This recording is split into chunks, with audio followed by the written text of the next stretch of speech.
దేశంలో రసవత్తరంగా నడుస్తున్నది చిట్టా నంబర్ 2. నేను ఆడ కూడా అదే స్లోగన్ పెట్టినా. ఏమని పెట్టినా? బీజేపీ హఠాతో హిందూ కట. ఎందుకు మాట్లాడుతున్నా అంటే, మొన్నటిదాకా ఈ మనిషి వీళ్ళకు డార్లింగ్ ఉండే, కాంగ్రెస్ వాళ్ళకు, ఇండి కూటమికి, కమ్యూనిస్టులకు అందరికీ కలిపి డార్లింగ్ ఉండే వైవి చంద్రచూడ్. ఆఖరికి ఈయనను కూడా వదిలిపెడతలేరు వీళ్ళు, జడ్జి గారిని కూడా వదిలిపెడతలేరు. వెనకడికి రజన్ గోగాయ్ గారిని ఎట్లా దుమ్మెత్తి పోసిర్రు అంటే, వీళ్ళు ఏమని మెసేజ్ ఇస్తున్నారంటే, ఇండి కూటమి ఎస్పెషల్లీ కాంగ్రెస్ కూటమి ఏమని ఇస్తున్నారంటే, మీరు పదవి విరమణ అయిన తర్వాత కూడా మిమ్మల్ని మేము టార్గెట్ చేస్తాం, నువ్వు మాకు అనుకూలంగానే ఉండాలా, మాకు అనుకూలంగా లేకపోతే నిన్ను అనుక్షణం వేధిస్తాం అని చెప్పి ఒక మెసేజ్ పాస్ చేస్తున్నారు వీళ్ళు. Is this a way that you treat the chief justice of India, ex chief justice of India? 8 సంవత్సరాల సుదీర్ఘ ఆయన అనుభవం, సుమారు 600 కేసులకు పైగా ఆయన ఇచ్చిన తీర్పులు. ఎస్, కొన్ని తీర్పులు అటైతే ఇటైతే, కాకపోతే హిందువులకు ఏవైతే వ్యతిరేకమైన కేసులు వచ్చినాయి చూడు, ఆ కేసులలో మాత్రం వీళ్ళకు అబ్బా ఏం ఇచ్చిండు మా డార్లింగు, మా బ్లూ ఐడ్ బాయ్ ఉండే చంద్రచూడ్ గారు, వాళ్ళకు డార్లింగ్ ఉండే. ఇప్పుడు చూడిగా మోదీ గారికి ఎట్లా పెడతాం చూడు, మేము ఆ రోజు ట్రంప్ని ఎట్లా పెట్టినాం అమెరికాలా, ఇప్పుడు చూడిగా భారతదేశంలో మావోడు అయిండు జడ్జు, ఇక ఒక్కొక్కరిని చూసుకుంటామని చెప్పి మాట్లాడినారు. అలీగఢ్ ముస్లిం యూనివర్సిటీ జడ్జిమెంట్ ఇచ్చినప్పుడు కూడా అవ్వా ఇచ్చిండు. రామ మందిరం కేసు ఎప్పుడైతే హిందూకి వ్యతిరేకంగా జడ్జిమెంట్లు వచ్చినాయో అప్పుడు he was been a darling. But అదే ఎప్పుడైతే ఆయన నేను నా కేసులని నా మెరిట్ బేసిస్ మీద చూస్తా అని ఒక స్టేట్మెంట్ ఇచ్చిండు చూడరయ్యా, ఇక ఒక్కొక్కడికి ఇక చూడు దగదగ బగబగ మండుడు చురువైంది. అంటే మెరిట్ మీద కేసులు కొట్లాడొద్దా? అంటే మీరు చెప్పినట్టే ఇయ్యాలా? అంటే మీ రాయల్ ఫ్యామిలీకి కట్టుబడి ఉండాలా? మీరు చెప్పిందల్లా అదే వేదమా? మెరిట్ అంటూ జిందగీలో ఏమి ఉండొద్దా? ఇక ఆఖరికి కొంతమంది బిచ్చం బతుకులు బతికి స్కాలర్షిప్ల మీద బయటికి పోతారు చూడు, ఆడికేను కూడా ట్వీట్లు కొడుతున్నారు బ్రహ్మముహూర్తంలల్లా. ఇంకా ఈడ కూసునోళ్ళు కూడా అజుబైర్ గాడు, అర్ఫా, వీళ్ళంతా అలా ఫోటోలు పెడతారు సంబల్లా. వాళ్ళు చచ్చిపోయారు చూడు నలుగురు, ఆ నలుగురు చచ్చిపోయి పోలీసు వాళ్ళతో చంపబడ్డారని అంటారు. అరే అలా బుల్లెట్లు చెర్రలేలినాయి బయటికి, పోలీసులు ఫైర్ చేసింది రబ్బర్ బుల్లెట్లు. జర చదువుకొని మాట్లాడుండ్రి. ఇప్పుడు భారతదేశంలో అవలగాళ్ళు లేరిడ, హిందూ మేల్కున్నాడు రే, ఇది గుర్తుపెట్టుకోను. అర్ఫా ట్రీట్ కొడుతుంది, ఈ సావుకు కారణం చంద్రచూడ్ అని చెప్తుంది. ఎందుకు రాబోయానంటే, వర్షిప్ యాక్ట్ ఉన్నాక కూడా చంద్రచూడ్ గారు సంబల్ మీద సర్వే ఆర్డర్ చేసిరు చూడండి, అది తప్పు, అట్లెట్లా అని చెప్పి మాట్లాడుతుంది. వర్షిప్ యాక్ట్ అనేది ఒకటి ఉంది కానీ వర్షిప్ యాక్ట్ని ఎవరు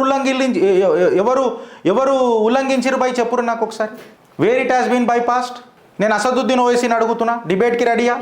వర్షిప్ యాక్ట్ 1947లో ఏదైతే మందిర్ లెక్కనే ఉండాలి, మస్జిద్ లెక్కనే ఉండాలి, ఫైన్ డన్. బట్ 1947లో అది మస్జిదా దేవాలయమా? ఆ సర్వే కదా ఇప్పుడు చేసేది. ఆ టెక్నికల్ పారామీటర్, మళ్ళీ టెక్నికల్ పారామీటర్ ఉండయా? నువ్వు టెక్నికల్ పారామీటర్ తీసుకొచ్చి రెట్రోస్పెక్టివ్ సినారియో అని చెప్పి కొట్లాడతావు కదా, మళ్ళీ కొట్లాడతావు కదా నువ్వు, ఆడానికి సంసారం అవుతుంది. అదే టెక్నికల్ పారామీటర్ ఇప్పుడు మనం తీసుకొని వచ్చి హిందువులము కరెక్టేరా భయ్, వర్షిప్ యాక్ట్ ఏం చెప్తున్నది, మళ్ళీ తీసుకొచ్చింది ఎవడు? ఇగో ఈడే కాంగ్రెస్ వాడు, ఈడ కూర్చున్న జాతిగా అంతే, మనోడే తీసుకొని వచ్చిండు ఈ వర్షిప్ యాక్ట్ని కూడా. 1947లో ఏదైతే ఉంటుందో అది టెంపుల్ ఉంటే టెంపుల్, లేకపోతే మస్జిద్ ఉంటే మస్జిద్.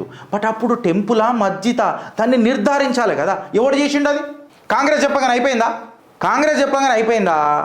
సరే ఇంకా కొంచెం దాన్ని టెక్నికల్గా చేస్తే మేము సర్వే చేయమంటున్నాం కదా, మేము ఎక్కడ కూడా మందిర్ని మస్జిద్ చేయమనిలే, మస్జిద్ని మందిర్ చేయమనలే కదా అని క్లారిటీగా చెప్పారు కదా. We will only do a survey అని అన్నారు. మీరు ఎందుకు సస్తున్నారా? हम कुर्बानी दिए बैगन का कुर्बानी कहाँ से दिए रे भाई तुम लोग? మీరు కొట్లాడలే 24 మంది లాయర్లను పెట్టి రామ మందిరానికి అగేన్స్ట్గా. ఇంకొకడు వాడు కూర్చొని చీరల మీద కూర్చొని మాట్లాడతాడు, మందిర్ కడితే ఏమొస్తుంది, కిస్కు రోజ్గార్ మిలేగా అని అనగానే ఒక విలేకరి మాట్లాడిండు, అరే కట్టినప్పుడు ఎంత మంది లేబర్లకు ఉద్యోగం దొరికింది, కట్టిన తర్వాత టూరిజం ఎంత డెవలప్ అవుతుంది, కడుతున్నప్పుడు ఈకో సిస్టమ్ ఎంత డెవలప్ అవుతుంది టూరిజంలల్లా అని అనగానే నోట్ల మన్ను పడ్డది ఇంతంతా. ఎంతసేపు ఏడ్చుడు, ఇప్పుడు ఈ జడ్జి గారి మీద ఏడ్చుడు. ఇలా కనిపించేది ఏంది అని అంటే కేవలం ఒకటే, అమ్మా మాకు యాంటీగా పోతాడా, మాకు అనుకూలంగా ఉండడా, మోదీకి వత్తాసు పలుకుతున్నాడు. ఈయన ఏమనన్నాడు, చంద్రచూడ్ గారు ఏమనన్నారనంటే, ఫ్రెండ్స్ నేను చీఫ్ జస్టిస్ ఉన్న కాలంలో ఆర్ టు దట్ మ్యాటర్ నేను సుప్రీంకోర్టులో పనిచేస్తున్న నా ఏమంటారు టైం పీరియడ్లో ఒక్కనాడు కూడా నాకు సెంట్రల్ గవర్నమెంట్ ఇంటర్ఫియరెన్స్ కనబడలేదు. ఎస్పెషల్లీ నేను చీఫ్ జస్టిస్ అయినప్పటి నుంచి అయితే నాకు సెంట్రల్ గవర్నమెంట్, మోడీ గవర్నమెంట్ ఎన్నో కూడా నన్ను ఇంటర్ఫియర్ కాలేదు. నేను నా స్టేట్మెంట్లే నేను ఇచ్చుకున్నా, నేను నా మెరిట్ మీదనే కేసులు చెప్పుకున్నా, తీర్పులు చెప్పుకున్నా అని చెప్పి ఆయన చెప్పాడు. ఇది ఎలాగ మంట. There should be some sort of a wrong message కదా, ఇవ్వాలి కదా, మోదీని తిట్టాలి కదా, బీజేపీని తిట్టాలి కదా. ఇగో ఇది ప్రాబ్లం వస్తుంది. మళ్ళా నువ్వు జడ్జిలను తీసుకుపోయి నేషనల్ బీసీ కమిషన్లో పెట్టినావు, బీసీ కమిషన్ చైర్మన్లను చేసినావు, మళ్ళీ అప్పుడు తప్పు కాదు నీకు. ఎక్కడనో కింద ఉన్న జడ్జిని తీసుకొని వచ్చి చీఫ్ జస్టిస్ ఆఫ్ ఇండియా చేసినావు నీ నాయనమ్మ, ఆడ తప్పు కాదు. దీని మీద చిత్రగుప్తులు ఎన్నోసార్లు మాట్లాడినాం మనం, అది తప్పు కాదు. కాకపోతే నీకు అనుకూలంగా లేకపోతే మాత్రం చాలా తప్పు అయిపోతుంది. ఇది నువ్వు ఆలోచించు అని చెప్తున్నా. ఇది నువ్వు హిందూలాగా ఆలోచిస్తే ప్రాబ్లం నీకు సొల్యూషన్ రాదు. ఓ పొలిటికల్ పార్టీ నీకు సపోర్ట్ ఉండాలి, because the decisions are made in the parliament of India, not in your house my dear brother. And so you require a political party to take decisions on behalf of you. And so which party supports you, ఏ party నిన్ను support చేస్తుంది అనేది important. ఆడ నేను పొలిటికల్గా ఉంటా, నేను హిందువుగా ఉంటా, మళ్ళీ హిందువుగా ఉన్నప్పుడు ఏం చేస్తున్నావు నువ్వేం కట్టలు కట్టినావు ఇన్ని సంవత్సరాలు, 70 సంవత్సరాలు అది చెప్పు. ఇలా ఈ స్లోగన్ మనల్ని కలిపింది కదా, ఈ నరేటివ్ మనల్ని కలిపింది కదా.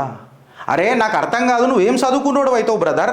నీ దేశంలో నీకు అగేన్స్ట్గా చట్టాలు వస్తున్నప్పుడు నువ్వు తెలియకుండా కూర్చొని I'm more worried about my increments, సంవత్సరం పాటు నాకు వచ్చే అప్రైజల్ సైకిల్ మీద నేను చాలా ఇంపార్టెంట్ ఉంటా, నా పిల్లలకు వచ్చే బుకిష్ మార్కుల మీద నేను ఇంపార్టెంట్ ఉంటా. అరే నీ దగ్గరికి నీ హక్కు కోల్పోతున్నప్పుడు ఏం మాట్లాడుతున్నావు రా భయ్, నాకు అర్థం కాదు. నువ్వు కట్టే ట్యాక్స్ తీసుకుపోయి ఒకడు బొందల మీద పెడుతున్నారు. ఇదే రేవంత్ రెడ్డి గారు గౌరవ ముఖ్యమంత్రి మంత్రివర్యులు, నువ్వు ఓల్డ్ సిటీలో పోయి బిల్లు కట్టిపియగలుగుతావా కేసీఆర్ అని చెప్పి మాట్లాడిండు. మళ్ళీ ఇలా ముఖ్యమంత్రి గారు కట్టిపిస్తారా? నువ్వైతే బిల్లు కడుతున్నావు కదా, ఒక్కరోజు అటు ఇటు అయిందంటే ఫ్యూజులు వీగిపోతారు కదా నీ ఇంటికి వచ్చి. ఇది ఆలోచించు, ఇది ఆలోచిస్తున్నాడు కాబట్టే ఇళ్ళకి గాయ గత్తర లేచింది. ఇలా ఫోటో ఎందుకు పెట్టినావు గిరీష్ నువ్వు అని చెప్తే ఇళ్ళకు ఏం కనిపిస్తలేదు, ఒక జాతి తప్ప. ఇళ్ళకు కంప్లీట్గా ఏం కనిపిస్తున్నది అంటే జాతి తప్ప ఇంకేం కనబడతలేదు. మళ్ళీ నేను రాహుల్ గాంధీని అడుగుతున్నా, మీ నాయనమ్మ ఏం మాట్లాడింది రాహుల్ గాంధీ? నా జాత్ పర్, నా ఘాట్ పర్, నా ఇస్ పర్, నా ఉస్ పర్ కేవల్ మోహర్ లగేగా తో హాత్ పర్. జాతివాదిని అసలు వద్దే వద్దనన్నది కదా మీ నాయనమ్మ. నిన్న పార్లమెంట్లో కూడా మోదీ గారు మాట్లాడారు కదా, ఇదే ముచ్చట చిత్రగుప్తు లోక్సభ ఎలక్షన్స్లో అప్పుడు కూడా చెప్పింది. కాంగ్రెస్ని పరిచయం మేం చేసినట్టు మీకు ఎవరు చేయలేదు తెలుగు రాష్ట్రాలలో. పార్లమెంట్లో నెహ్రూ మాట్లాడిన మాటలు ఫస్ట్ చిత్రగుప్తు ప్రమోషన్ పెట్టింది. నిన్న ఆ మహనీయుడు కూడా మాట్లాడాడు, Narendra Damodar Das Modi. 8th graded citizens చేస్తారా మీరు అని. అరే అంబేద్కర్ గారిని అవమానించి ఓడగొట్టింది మీరు కదా, ఇలా మాట్లాడుతున్నారు మీరు. నీకు రైల్వేస్లో SC ST ఓబీసీలు కావాలా, బ్యూటీ పేజెంట్లో SC SC ఓబీసీలు కావాలా, ఆర్మీలో కావాలా, రైతులలో కావాలా, కానీ నీ పార్టీలో మాత్రం మాట్లాడొద్దు. నువ్వే తోపుగానివి, నువ్వే కూర్చుంటావు, నీ తప్ప వేరేవాడు ఉండొద్దు. అది ప్రాబ్లం నాకు. ఇవాళ ఆడ ఈయన మీద నూకుతున్నాడు, ఈడ ఆని మీద నూకుతున్నాడు, ఆడ ఈయన మీద నూకుతున్నాడు. ఇవాళ ఉద్ధవ్ ఠాక్రే ముఖం చూడడానికే సిగ్గుపడుతున్నాడు రాహుల్ గాంధీ, అని రాహుల్ గాంధీ ముఖం చూడడానికే సిగ్గుపడుతున్నాడు ఉద్ధవ్ ఠాక్రే. వీళ్ళిద్దరు కలిసి ఈడు ఏడిపోయింది లంగా, సంజయ్ రౌత్ అనేటో లంగా ఏడిపోయిండు అని చెప్పి ఎదురు చూస్తున్నారు వాళ్ళు కూడా. మనోడు ఏడబడతాడ దొరుకుతలేడు. ఆఖరికి సంజయ్ రౌత్ కూడా చంద్రచూడ్ గారిని అంటారు. ఏమని అంటారంటే ఈయన తీర్పు వల్లనే నాకు ప్రాబ్లం అయింది. అరే ఎవరు రిజైన్ చేయించింది నువ్వురా సంజయ్ రౌత్, ఇది గుర్తుపెట్టుకో. ఉద్ధవ్ ఠాక్రేల నుంచి కొంతమంది ఎమ్మెల్యేలు, అరే నువ్వు ఒకసారి ఆలోచించు సంజయ్ రౌత్, నీ ఎమ్మెల్యేలను, నీ పార్టీ ఎమ్మెల్యేలను ఆటో ఎక్కించుకొని ఆటోలో తీసుకొని వెళ్ళిపోయిండు ఒక ఆటోవుడు, ఏకనాథ్ షిండే. ఆటో పైలట్ మోడ్లో పెట్టి తీసుకొని వెళ్ళిపోయిండు. నువ్వు ఆటోమేటిక్గా నోరు బంద్ అయింది నీది. ఇది గుర్తుపెట్టుకో. నువ్వు ఫస్ట్ ఎంపీ కట్టలు కట్టను, అప్పుడు కూడా నువ్వు గవర్నర్ దగ్గరికి పోయి కోర్టుకు పోతే కోర్టులు తీర్పు ఏమని ఇచ్చినాయి, ఫ్లోర్ టెస్ట్ అవసరం లేదు బికాస్ మెజారిటీ ఎక్కడ పోలేదు ఉండని అని అంటే రిజైన్ చేయించింది నువ్వు. మళ్ళీ లోక్సభ ఎలక్షన్స్లో మీకు అనుకూలంగా వచ్చినప్పుడు చంద్రచూడ్ గారిని ఏమనలే, చంద్రచూడ్ గారిని ఏమనలే. ఇప్పుడు ఈయన డెసిషన్స్ తీర్పు నానబెట్టిండు కాబట్టి మాకు ఇట్లా మరి లోక్సభలో కూడా నానబెట్టే ఉండే కదరా, అప్పుడు కాలే కదా.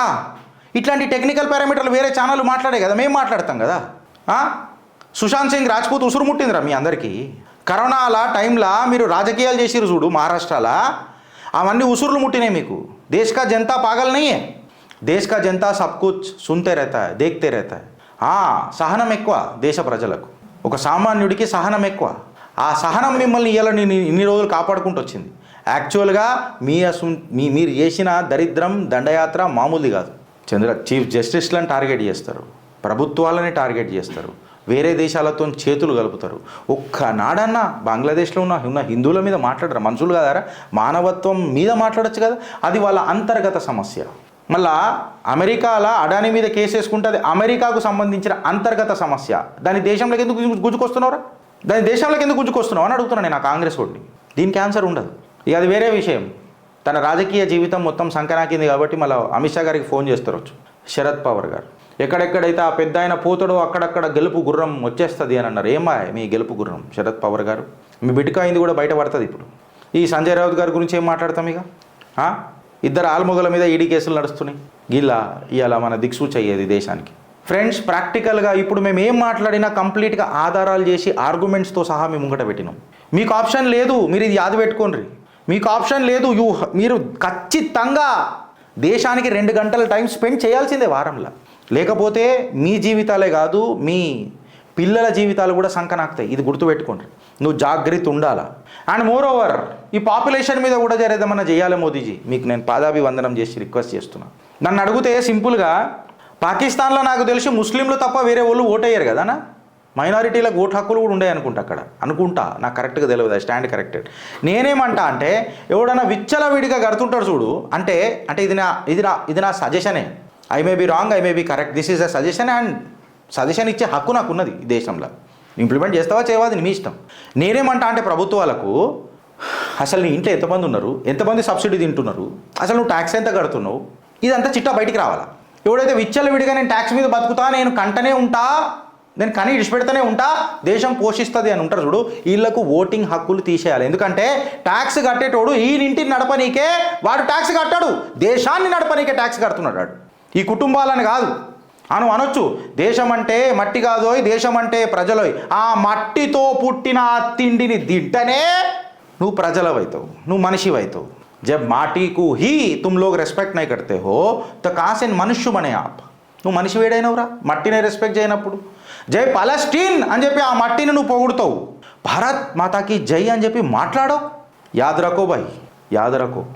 భారత్లో పుట్టిన ప్రతి భారతీయుడు చాలా ఎమోషనల్. ఎందుకు చెప్పాలనా, ఈ మాటీకో హమ్ మా కైతే, అమ్మా అంటాం ఈ మట్టిని మేము.